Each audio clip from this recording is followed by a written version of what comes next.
காலேஸ்வரி பேசுகிறேங்க. நம்ம இப்போ இந்த வீடியோவில் பார்க்க போகிறது 12 ராசிக்கு உண்டான தினப்பலன்கள் பார்க்கலாங்க.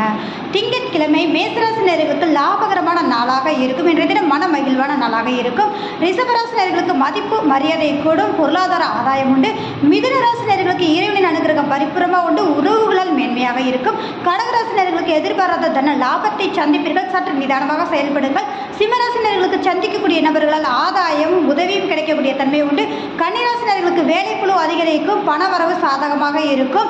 துலாம் ராசி நேயர்களுக்கு இன்றைய தினம் இறைவனின் அனுகிரகம் பரிபூர்ணமாக உண்டு, குழந்தைகளால் மன மகிழ்ச்சியாக இருக்கும். விருச்சிக ராசி நேயர்களுக்கு நீண்ட நாள் ஆசைகள் நிறைவேறும், இன்றைய தினம் அற்புதமாக இருக்கும். தனுசு ராசி நேயர்களுக்கு எடுத்த காரியத்தை மிக அற்புதமாக முடிப்பீர்கள், சகோதரர்களால் மென்மையாக இருக்கும். மகர ராசி நேயர்களுக்கு இரட்டிப்பான தனவரவை கொண்டாட நாளாக அமையும், உங்கள் வாக்குக்கு உங்களுக்கு சாதகமாக இருக்கும் அப்படின்னே சொல்லலாங்க. அதோடு பார்த்தீங்கன்னா கும்பராசி நேயர்கள் சோம்பலை விட்டால் போதுமான விஷயம், நினைத்த காரியங்கள் நிறைவேறக்கூடிய நாளாக இருக்கும். மீனராசி நேயர்களுக்கு சுப விரயத்தை